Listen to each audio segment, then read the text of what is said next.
போற்றி. ஓம் வேழமுகத்தோனே போற்றி.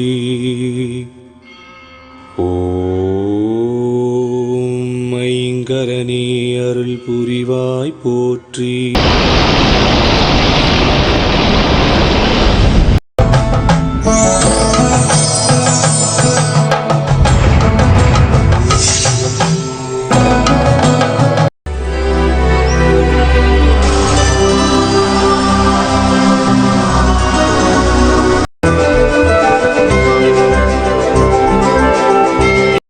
ஆம், அதுதான் புத்திர சோகம்.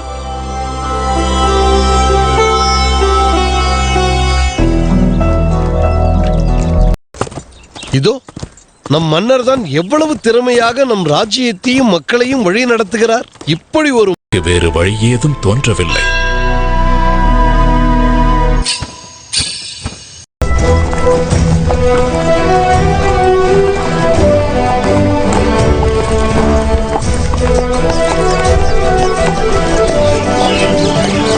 இடத்தை பிடிக்க மனக்கோட்டை கட்டிக் கொண்டிருக்கும் அமைச்சர், வாரிசு இல்லாத ராஜ்யம் அடுத்து எனக்குத்தான் என்று நினைக்கும் வேளையில் ஒரு பச்சிளம் குழந்தையின் குரல் கேட்டு மன்னர் சிலிர்த்து போனார். குரல் கேட்ட இடத்தை நெருங்க அங்கே ஒரு அழகான ஆண் குழந்தை கழுத்தில் மணிமாலையுடன் தவழ்ந்து கலியுக வரதன் தரிசனம் ஒரு முறைக்குமே ஐயன் வந்தான் ஆனந்தமே. நாட்டு மக்களுக்கோ நற்செய்தி. தமக்கு பரிசாக கிடைத்த குழந்தைக்கு மணி கண்ட நாமம் பொன்னென்னு பொருளென்னு ஐயன் முன்னே சொல்லி பாதை ஒன்று காட்டும். அவதாரம் நிகழ்ந்தது பம்பை நதியோரம்.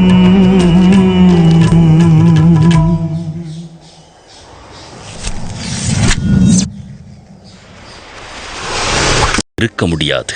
இவர் ஒரு அவதார புருஷனாகத்தான் இருக்க வேண்டும். இவருக்கு குருவாக இருந்து கல்வி கற்றுத் தருவது நான் செய்த பூர்வ புண்ணியம். மணிகண்டன் குருகுலத்திலேயே சிறந்த மாணவனாக திகழ்ந்தார். கல்வி, கேள்வி, ஞானம் மற்றும் அனைத்து விதமான கலைகளையும் விரைவிலேயே கற்றுத் தேர்ந்தார்.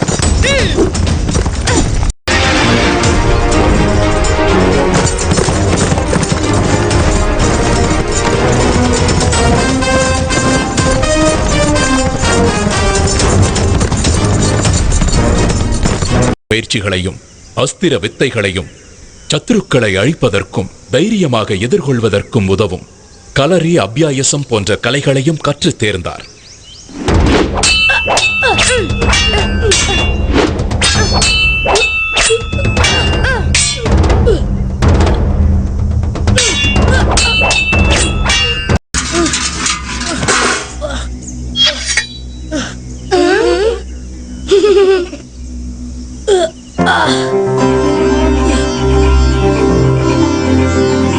குருகுல வாசம் சிறப்புடன் முடிந்ததும் மணிகண்டன் அதை தாங்கள்தான் போக்க வேண்டும்.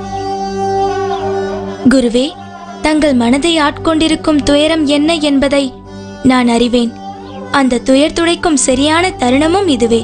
பிறவியிலேயே வாய்ப்பேச முடியாத தங்களுடைய மகனை என் முன்னே அழைத்து வாருங்கள். நான் சொல்லாமலேயே என் மனக்குறையை அறிந்து கொண்டாரே. நமோ நாராயணாய. எங்கே சொல் பார்க்கலாம்.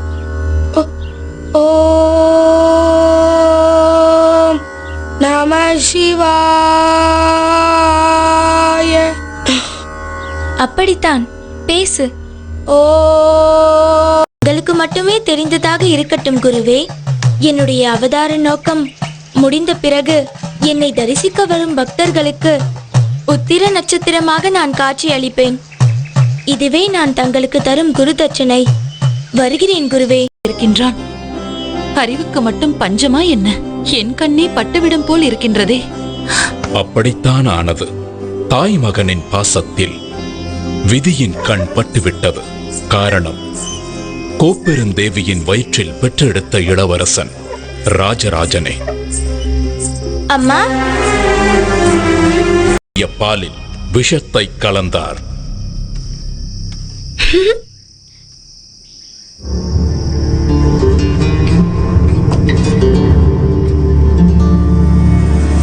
மணிகண்டனை காப்பாற்ற முடியாமல் தவித்தனர். இந்நிலையில் சிவபெருமான் வைத்தியர் ரூபம் எடுத்து முடிசூட்ட ஏற்பாடு செய்ய திட்டமிட்டுக் கொண்டிருந்தார். ஆன்றோர் பெருமக்களே, நான் ஓய்வு பெறும் காலம் நெருங்கிவிட்டது என்பது தாங்கள் அனைவரும் அறிந்த ஒன்றே. ஆகவே மணிகண்டனுக்கு பட்டத்து இளவரசராக முடிசூட்ட ஏற்பாடு செய்திருக்கிறேன். அவனை அன்றி வேறு யாரும் உரிமை கொள்வது என்ன நியாயம்? ஜாக்கிரதையாக இருந்து கொள்ளுங்கள். நான் வருகிறேன் மகாராணி. 12 வருடங்கள் வளர்த்த பாசமெல்லாம் எங்கோ போய்விட கூடாது. என் மகன்தான் அரசாள வேண்டும். இதை பற்றி மன்னரிடம் பேச வேண்டும். தக்க சமயத்தை எதிர்பார்த்து காத்துக் கொண்டிருந்த மகாராணி ஒரு நாள் மன்னர் ராஜசேகரனிடம் தன் வயிற்றில் பிறக்காத ஐயப்பனுக்கு எப்படி இளவரசராக முடிசூட்டுவது? மாறாக தான் அதற்காக கோப்பூர் தேவி பொய்யாக தலைவலி வந்தது போல் ஐயோ அம்மா, வலி தாங்க முடியவில்லையே. மன்னா, வலி தாங்க முடியவில்லை. வலிக்கின்றது. அரசே, நம் மகாராணிக்கு ஏற்பட்டிருக்கும் இந்த தலைவலியை போக்க அப்படியா? புலிப்பாலை எப்படி பெறுவது? யார் கொண்டு வருவார்கள்?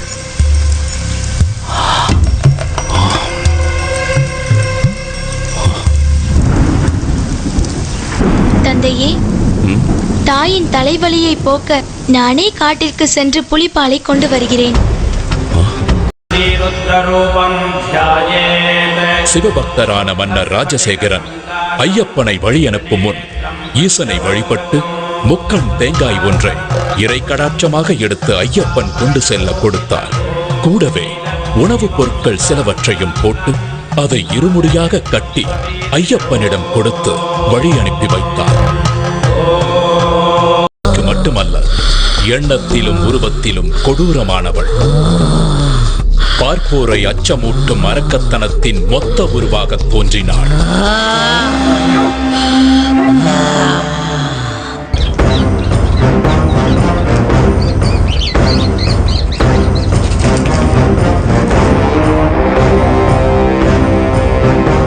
மகிஷாசுரன். எனவே அதற்கு பழி தீர்க்க தன் பலத்தை பெருக்கிக் கொள்ள முடிவெடுத்தான். ஓம் பிரம்மதேவாய நமः. அண்ணனின் முடிவு தனக்கும் நேராமல் இருக்க பிரம்மதேவனை நோக்கி கடும் தவம் புரிந்தாள். அதற்காக தன்னை சுற்றி அக்னி வளர்த்து அனல் பறக்கும் நெருப்பின் நடுவிலிருந்து தவம் புரிந்தாள். அவள் எதிர்பார்த்தது போலவே நடந்தது. அவளது கடும் தவத்தால் ஏற்பட்ட வெப்பம் பிரம்மலோகத்தையே தாக்க பிரம்மதேவரே மகிஷமுகியின் எதிரே தோன்றினார்.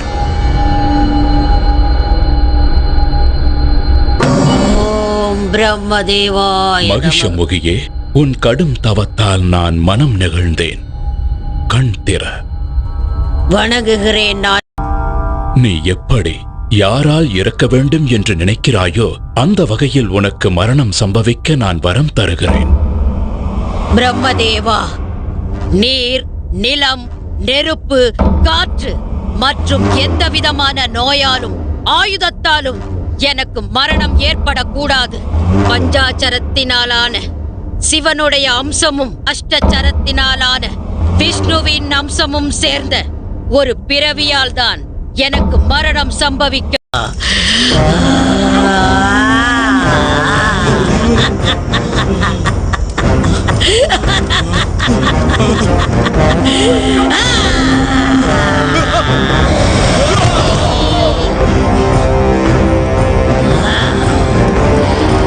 நினைவு கூறுவது பொருத்தமாக இருக்கும். ஒரு முறை இந்திரன் ஐராவதத்தின் மீது பவனி வரும்போது துர்வாச முனிவர் எதிர்பட்டார். தேவாதி தேவா, மகாவிஷ்ணுவின் பத்னி மகாலட்சுமி ஆசியுடன் அளித்த இந்த மலர் மாலையை இனி நீயும் உன் தேவர் கூட்டமும் மனிதர்களைப் போலவே முதுமை அடைந்து அவதிப்படுவீர்கள்.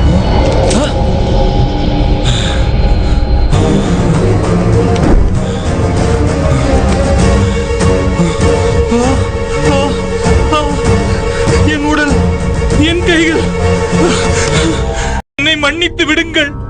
என் அகந்தையால் தான் தன்னிலை மறந்து தவறிழைத்து விட்டேன். இதற்கு தாங்களே உள்ள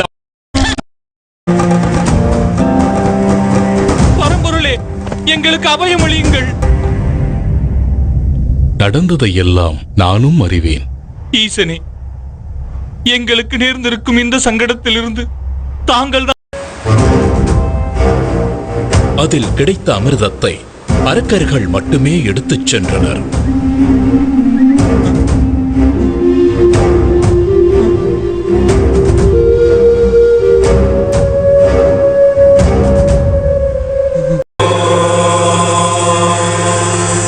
சக்கரதாரியே, இனி தங்களின் லீலையை தொடங்கலாம்.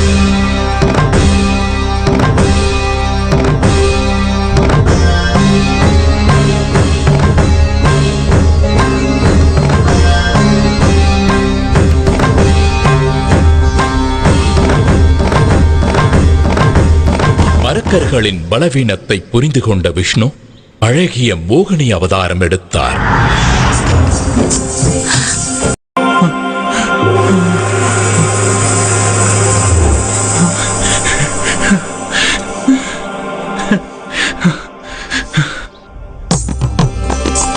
அழகிய பிறந்தது. அந்த தெய்வீக குழந்தைதான் அரக்கியை அழிக்க வந்த மணிகண்டன்.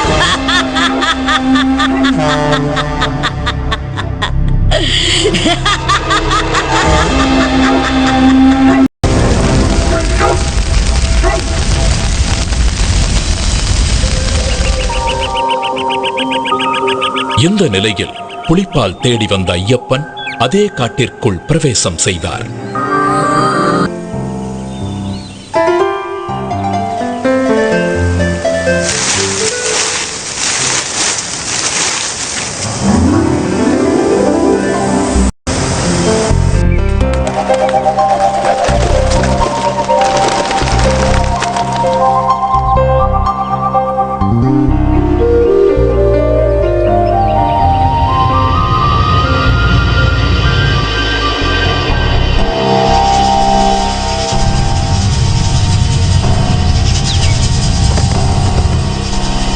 ஐயப்பன் காட்டிற்குள் அடியெடுத்து வைத்ததுமே ஈசனால் அனுப்ப அவரை வணங்கி பின்தொடர்ந்தனர். தேவேந்திரன் தலைமையில் தேவர்களும் ஐயப்பனுக்கு துணையாக வந்தனர்.